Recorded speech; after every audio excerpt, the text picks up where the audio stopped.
सौ बात की एक बात यह कि जो विशेषज्ञ अब ईरान की मोज़ैक रणनीति की बात कर रहे हैं, वो रणनीति आखिर है क्या? मोज़ैक रणनीति। क्या ईरान ने अमेरिका को अपने मोज़ैक के मकड़जाल में फंसा लिया है? सबके मन में युद्ध को लेकर जो सबसे बड़ा सवाल तो है वो यही कि ईरान कब तक लड़ता रह सकता है। और पहले ही दिन जब अमेरिका और इजराइल ने ईरान की टॉप लीडरशिप को खत्म कर दिया था, तो ईरान लड़ कैसे रहा है? पहले ही दिन जब सुप्रीम लीडर को ही मार दिया गया था ईरान के, तो ईरान में कमान किसी ने इतनी जल्दी कैसे संभाल ली? और अगर आईआरजीसी की सेना सीधा सुप्रीम लीडर की कमांड पर चलती है, तो आयतुल्ला खामनेई के मारे जाने के बाद सेना कैसे लड़ती रही? तो उसका जवाब यह है कि ईरान इसके लिए पहले से ही तैयार था। विशेषज्ञ बता रहे हैं, ईरान इस तरह की जंग के लिए आज से नहीं, बरसों पहले से तैयारी करके बैठा था और उसने इसके लिए यह मोज़ैक रणनीति बना रखी थी, जो अब अमेरिका को छकाएगी और थकाएगी। तो क्या है यह मोज़ैक रणनीति और क्या अमेरिका इसके लिए तैयार नहीं था? तो बताया जा रहा है कि 2003 में जब अमेरिका ने ईरान के पड़ोसी इराक पर हमला किया था और सद्दाम हुसैन को पकड़ लिया था, तो दुनिया ने देखा कि एकदम से इराक की सारी व्यवस्था ही चरमरा गई थी। सद्दाम हुसैन ने पूरा कमांड स्ट्रक्चर बनाया हुआ था, पूरी सरकार उनके कब्जे में थी, पूरा प्रशासन उनके कब्जे में था। लेकिन अमेरिकी सेना आई, सद्दाम को पकड़कर सब एक झटके में उखाड़ फेंका। दुनिया ने देखा, ईरान ने भी देखा। ईरान को उसी वक्त समझ में आ गया था कि अगर अमेरिका ने उसके यहां भी हमला करने की सोची, तो उसका भी यही हाल हो सकता है। और शायद अमेरिका ने इस बार सोचा भी यही था। इजराइल ने पूरे कॉन्फिडेंस से बताया कि उन्होंने कई साल से खामनेई की जासूसी कर रखी है, खामनेई एक जगह मीटिंग करने वाले हैं, तो अमेरिका ने उसके साथ मिलकर हमला कर दिया। शायद यह आकलन था कि खामनेई को मार गिराने के बाद पूरा सिस्टम ढह जाएगा और आयतुल्ला शासन का खेल खत्म हो जाएगा। लेकिन अब तो उसको काफी दिन हो गए, खेल तो खत्म हुआ नहीं, बल्कि वहां के विशेषज्ञ तो कह रहे हैं कि खेल तो अब शुरू हुआ है। ट्रंप कह रहे हैं कि बस कुछ टाइम में युद्ध खत्म होने वाला है, जबकि ईरान सीना ठोककर कह रहा है कि युद्ध शुरू भले ही अमेरिका ने किया हो, लेकिन खत्म तभी होगा जब ईरान चाहेगा। तो एक्सपर्ट बता रहे हैं, ईरान ने सद्दाम हुसैन के इराक में जो 23 साल पहले अमेरिका ने किया था, उससे सबक लेकर अपना पूरा कमांड स्ट्रक्चर ही चेंज कर दिया था। ईरान ने तभी अंदाजा लगा लिया था कि अगर उसकी सेना भी सद्दाम की तरह एक सेंट्रल कमांड के अंडर रहेगी, तो अमेरिका उसे आसानी से खत्म कर सकता है। तो ईरान की आईआरजीसी सेना के एक कमांडर थे मोहम्मद जाफरी। कहते हैं 2005 में उन्होंने ही सेना का ढांचा ही पूरी तरह बदल लेने की रणनीति शुरू कर दी थी। इसी खतरे को देखते हुए दुनिया भर में किसी देश की सेना एक सेंट्रल कमांड से चलती है। हर देश की सेना टॉप पर एक सुप्रीम कमांडर होता है या सेना अध्यक्ष होता है, उसकी कमान होती है, वहीं से ऑर्डर जारी होते हैं और टॉप के जनरल सेना की रणनीति बनाते हैं। लेकिन अगर सारे टॉप के जनरल ही मार दिए जाएं एक झटके में, या सुप्रीम कमांडर ही मार दिया जाए, तो सेना एक तरह से खत्म ही हो जाती है। जैसे शतरंज में भी यही होता है ना कि राजा खत्म तो शह और मात हो जाती है। यही अमेरिका की रणनीति रहती है कि टॉप के आदमी को खत्म कर दो और शह और मात।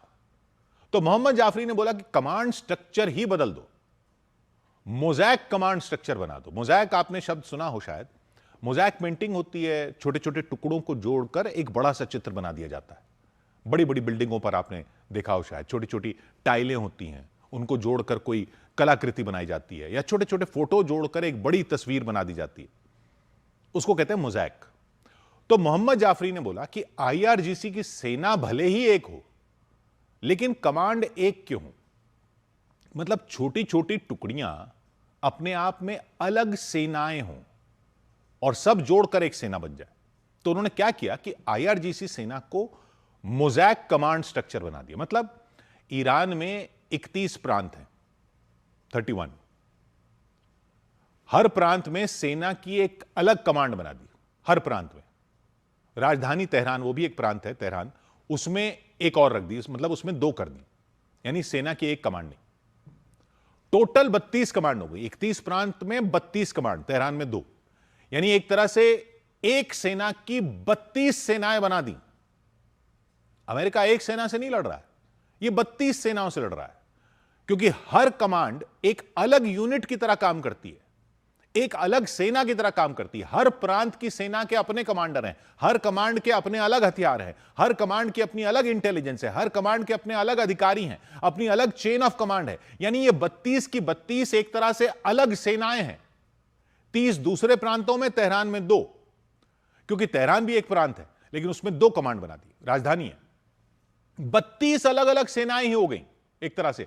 मतलब ऐसे समझ लो कि मोज़ैक स्ट्रक्चर का एक तरह से यह मतलब हुआ कि जैसे कि भारत की एक सेना में दिल्ली की अलग सेना हो जाए, उत्तर प्रदेश की अलग सेना हो जाए, राजस्थान की अलग सेना हो गई, बिहार की अलग सेना हो गई, सब प्रदेशों की अलग अलग सेना हो गई, और जंग हो तो सब अपने हिसाब से अलग अलग लड़ रही हूं दुश्मन से, कोई एक सेंट्रल कमांड ना हो। तो एक यूनिट को अगर हरा भी दो, खत्म भी कर दो, तब भी दूसरी लड़ती रहे, क्योंकि उसका कमांडर अलग है, उसके हथियार अलग हैं, वो कमांडर उसको लड़वाता रहेगा। दूसरी यूनिट को खत्म कर दो, तीसरी लड़ेगी, चौथी, पांचवी, छठी, बाकी सब सेनाएं लड़ती जा रही हैं, उनके कमांडर लगे हुए हैं। यानी जब तक सारी कमांड एक एक करके नहीं खत्म कर दो तब तक सेना लड़ती रहेगी। तो आईआरजीसी सेना की 32 कमांड है।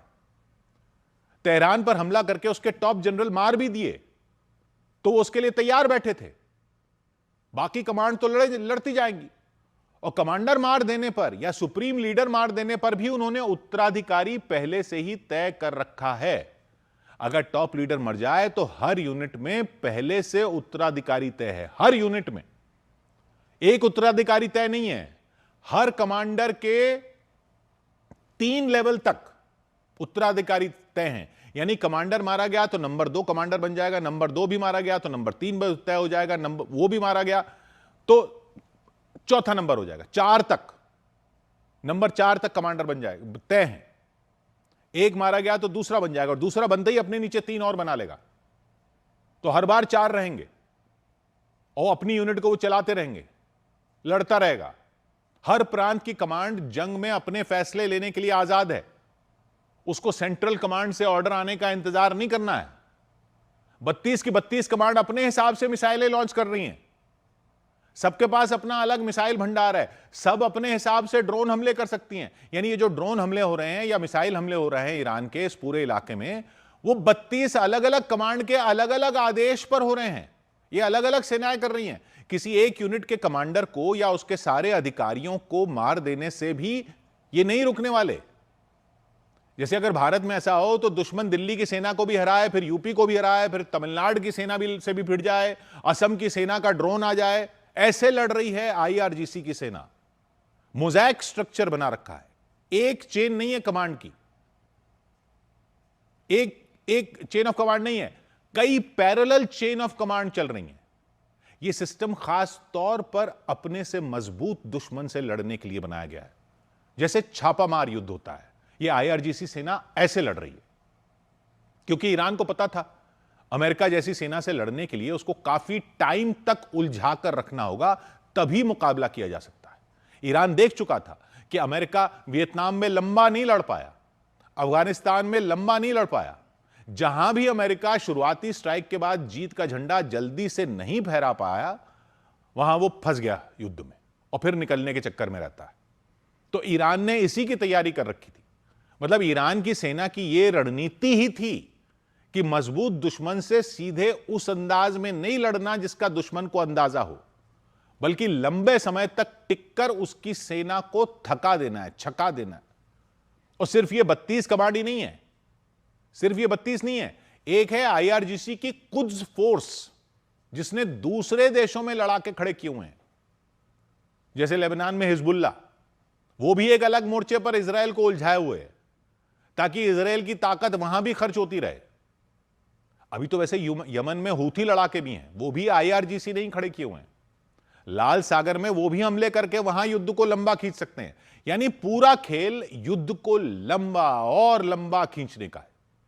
एक कमांडर मार दो तो अगले 3 तक तैयार खड़े हैं, लहर पर लहर वार करते रहो, छोटे छोटे ड्रोन मारते रहो, मिसाइलें मारते रहो। अमेरिका की सेना ही नहीं, उसके दूसरे देशों में सैन्य ठिकानों पर ही नहीं, दूसरे देशों में उसकी जो कंपनियां हैं उनको भी निशाने पर लेते रहो। अब वो भी कर रहे हैं।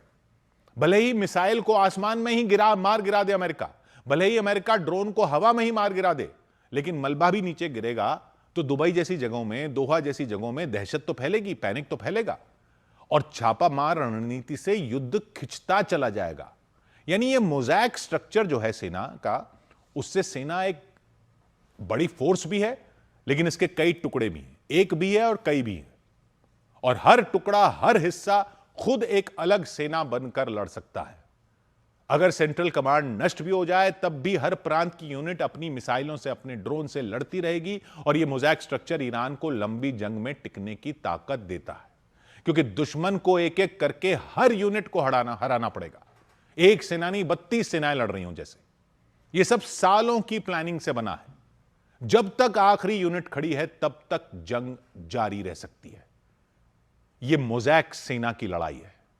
इतने बाजू, इतने सर, गिन ले दुश्मन ध्यान से। 100 बात की एक बात।